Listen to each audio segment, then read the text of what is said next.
오늘은 누가복음 19장 8절을 본문으로 해서요. 회심의 변질이라는 제목으로 함께 은혜를 나누도록 하겠습니다. 주중에 광고 드렸던 바와 같이 오늘은요. 알렌 크라이더의 회심의 변질이라는 책 내용을 중심으로 초대교회에서 처음 예수를 믿었던 회심이 어떻게 변화되어 어떻게 변질되어 오늘날까지 이르게 되었는지를 살펴본 후에 이 시대를 살아가는 크리스천들이 회복해야 할 회심의 본질은 무엇인지에 대해 함께 나누는 시간을 갖도록 하겠습니다. 사실 초대교회가 어떠한 삶을 살았는지 그들의 회심 또는 신앙의 성장 과정을 설명한 책이 별로 있질 않습니다. 왜냐하면요, 초대 교구들의 몇 안 되는 1세기 문헌밖에 자료가 없는 데다가 이나마도 구체적 기록이 미비하기 때문입니다.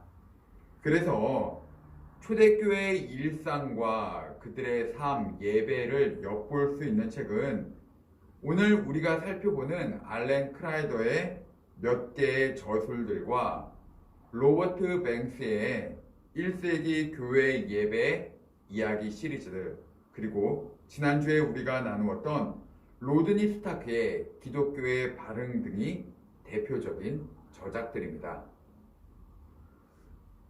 지난주 설교에서도 찾아보았지만요, 기독교는 기원 후 40에서 350년까지 매 10년마다 40%라는 놀라운 성장률을 나타나는데요.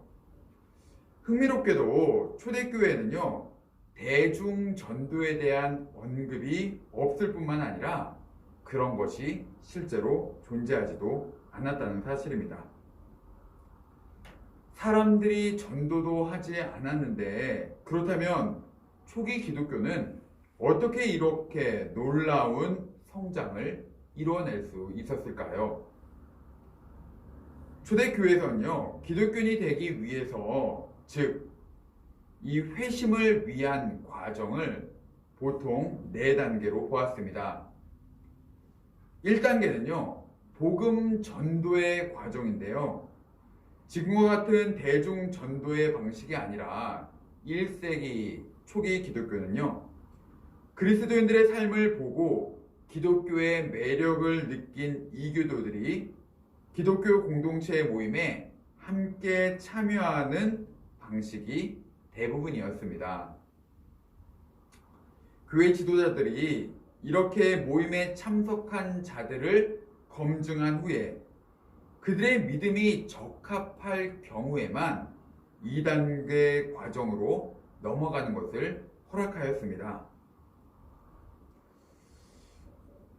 이때 지도자들은요, 이 잠재적인 예비자들을 양팔 벌려서 그들이 빨리 기독교 공동체에 들어오도록 환영하지 않았는데요. 오히려 그 예비자들에게 답하기 어려운 질문을 던졌습니다.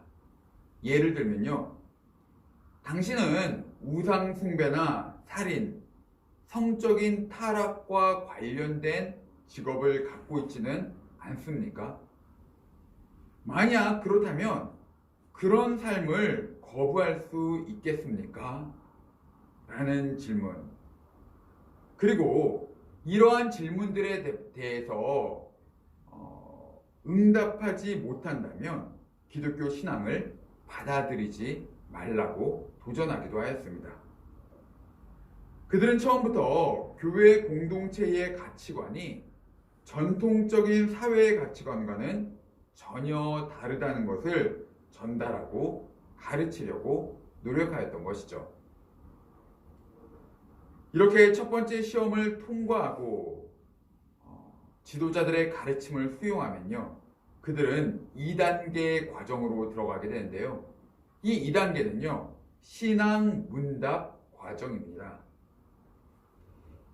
일주일에 몇 번씩 이 회심의 과정에 도움이 되는 가르침을 받으면서 그들은 지난날 세속적인 가치와 사회와 맺은 관계를 이제는 뒤로 하고 회심의 여정에 참여하게 됩니다.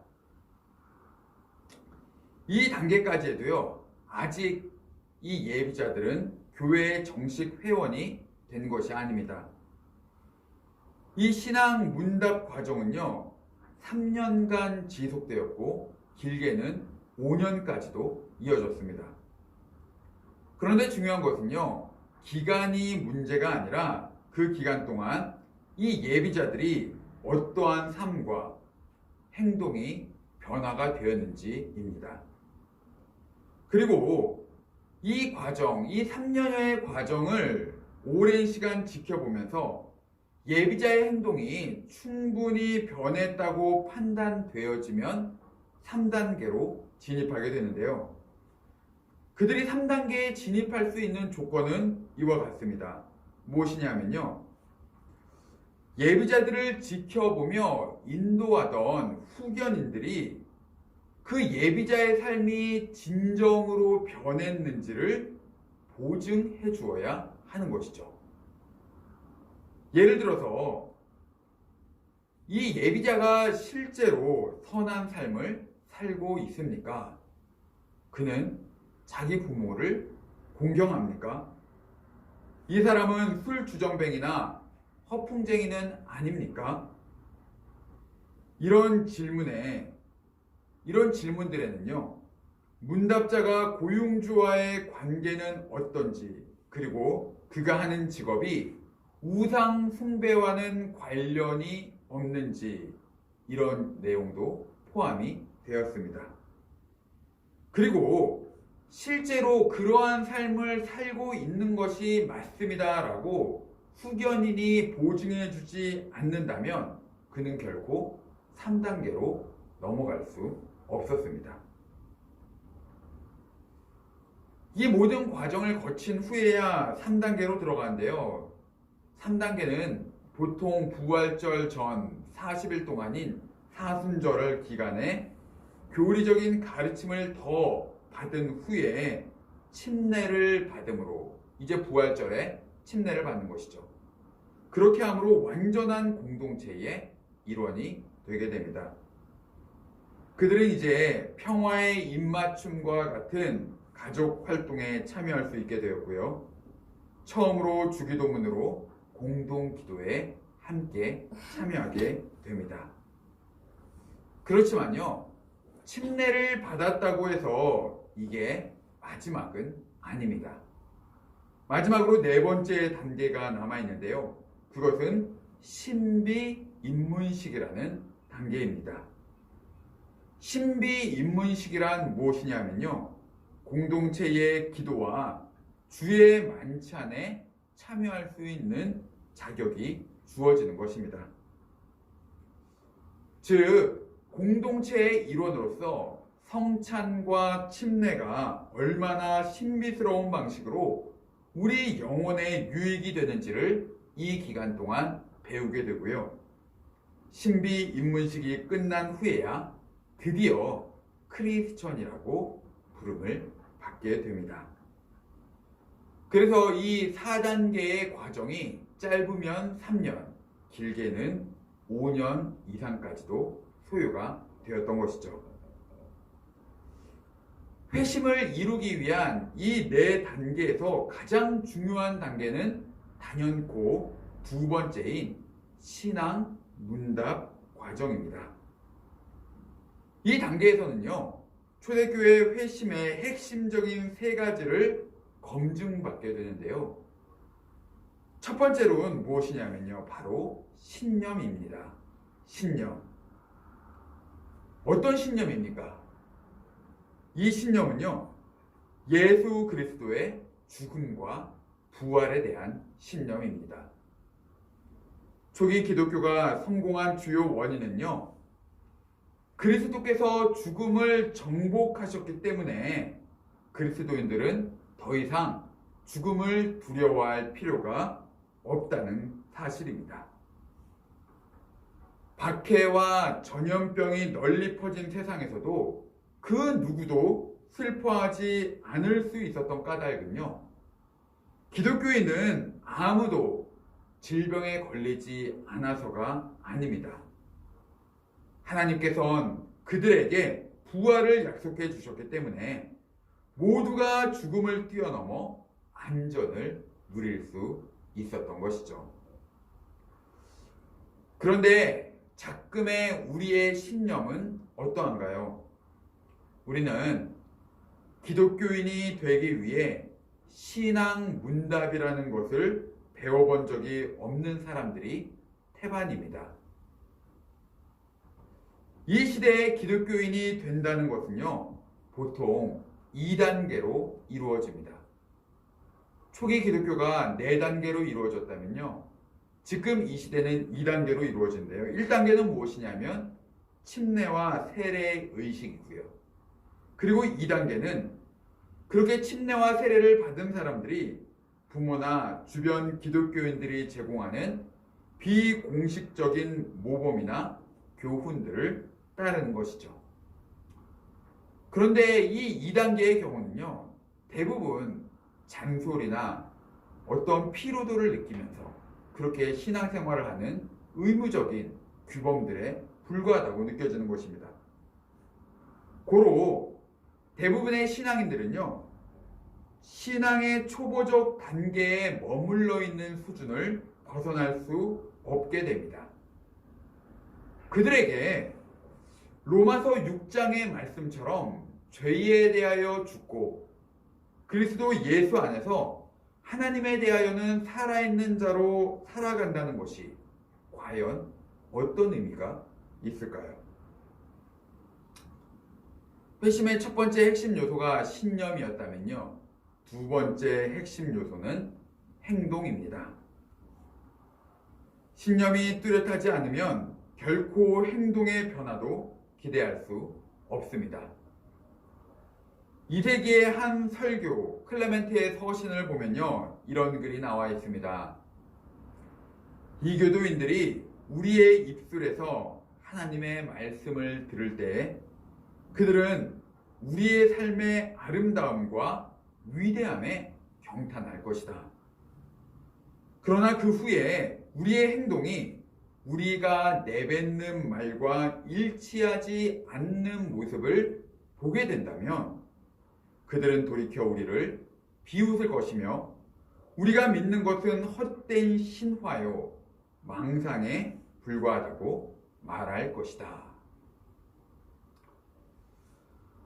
초기 기독교는요, 수십 년 동안 복음 전도 프로그램을 가지고 있지 않았고요. 2세기가 시작될 무렵까지도 불신자들은 교회 모임에 들어오는 것 자체가 금지되었습니다. 누구나 쉽게 예배 모임, 그리스도인들의 모임에 올 수 없었죠. 왜냐하면 그 당시는요, 기독교가 불법이었기 때문에 신원이 검증되지 않은 사람이 모임에 왔을 경우에 첩자로 오인받을 수 있었기 때문입니다. 그런데 기독교인들은요, 이런 적극적인 복음전도 프로그램이 없었음에도 불구하고 허세를 부리는 삶의 유혹 대신에 소박한 음식과 검소한 생활, 또 평범하고도 단순한 의복이 일상화가 된 공동체였고요. 피고용인들에게는 정당한 임금을 제공하고 또 돈을 빌려준 자에게 높은 이자를 받지 않았으며 가정 안에서 선행과 자비를 실천하는 자들이었습니다. 여기서 조금 더 흥미로운 것은요, 이 알렌 크라이더는요, 회심을 어떻게 정의했는가 하면 사소한 것들을 포기하는 것이라고 정의했습니다. 회심이란 사소한 것들을 포기하는 것이다. 왜일까요? 사실 예수의 가르침대로 살아간다는 것이 얼마나 어려운 일입니까? 많은 사람들은요, 자신의 대부분의 삶에서 나는 지금 이 상황에서, 이 형편에서 어쩔 수 없다 라는 고백으로 자기 정당화를 하면서 끊임없이 죄에 노예된 삶을 반복해서 살아갑니다. 이 씨름 중에 가장 큰 씨름을 두 가지로 소개하는데요. 그것은 무엇이냐면 충동과 중독이라는 것입니다. 생명을 바치는 헌신보다 더 어려운 것은요, 아무 일도 일어나지 않는 평범한 일상에서 말과 생활 태도로 그리스도를 전하는 것을 보여주는 것이죠. 그러나 초대교회에도 무수히 많은 사람들이 전차 경기장에서 벌어지는 경주와 수많은 볼거리들이 주는 매력에 빠져서 교회에 나오는 것을 멀리 했었습니다. 그래서 초대교부 크리소스톰은 이것을 이렇게 기록하는데요. 무법적이고 통제되지 않은 볼거리들이 그리스도인들의 영혼을 끝없이 유혹하고 타락시키고 있다. 우리의 일상은 우리도 모르는 사이에 얼마나 많은 것들에 중독되어 있는지 모릅니다. 스마트폰과 포르노뿐만이 아니라 물질적 풍요 속에 돈만 있으면 뭐든 소비할 수 있고 그래도 상관없다라는 식의 사고가 지금 이 지구를, 우리의 생태계를 병들게 만들고 있지 않습니까? 물질적인 풍요 속에 비물질적인 가치는 점차로 고갈되어 가고 사람들은요, 이런 여러 유희에 중독되어서 그리스도로부터 점차로 멀어지고 있는 것이죠. 지금의 그리스도인들은요, 사실 이 예수 그리스도의 죽음과 부활이라는 강력한 신념에 따라 행동하는 것이 아니라 행동 규범을 강요받는다고 여기며 살아갑니다. 기독교인이라는 타이틀을 얻었으니 적어도 교회에 와서만은 그런 척이라도 하면서 살아가라는 당부와 요구인 것이죠. 기독교가 만연하게 된 크리스텐덤 이후 시대에는요, 초기 기독교인들이 당연히 겪어야 할 회심의 과정을 몇몇 믿음 좋은 사람들의 일로만 치부해 버립니다. 그러나 당초부터 기독교 회심의 초점은요, 평범한 그리스도인들을 위한 삶의 방식이었다는 사실을 결코 잊어서는 안 될 것입니다. 마지막으로 회심의 세 번째 핵심 요소는 바로 소속입니다. 초기 기독교인들이 새롭고도 단순한 삶을 살 수 있었던 것은요, 그들이 이 땅에서 사는 것을 잠시 머물다 떠나는 거류민으로 여기는 그런 정체성이 확실했기 때문입니다. 그리스도인들은요, 자기 나라에서 살아가지만 오직 거류민, 외국인으로만 살아가는 것이죠. 당연한 말이겠지만 소속이란 예수 그리스도께 속한 것이며 영적인 군대이자 가족인 교회에 속한 것이고 하나님 나라 시민으로 살아간다는 것입니다. 신자들은 또 다른 나라의 시민이기 때문에 신자들이 서로가 서로에게 사랑의 헌신을 나타내고 보여주는 것은 마땅한 일이었습니다. 말씀의 결론을 맺도록 하겠습니다. 회심의 3요소인 신념, 행동, 소속 중에 작금의 기독교는 이 세 가지 중에 소속만을 겨우 간직하는 듯 합니다. 기독교인이 되었다는 것은요, 교회를 다니고 교회에 속한 것 정도로만 여긴다는 것입니다. 또한 회심의 단계들이 4단계에서 점차로 줄어들게 되자 진짜 회심한 기독교인들이 된다는 것은요, 목회자나 성직자에게만 있는 일처럼 받아들이고 있습니다.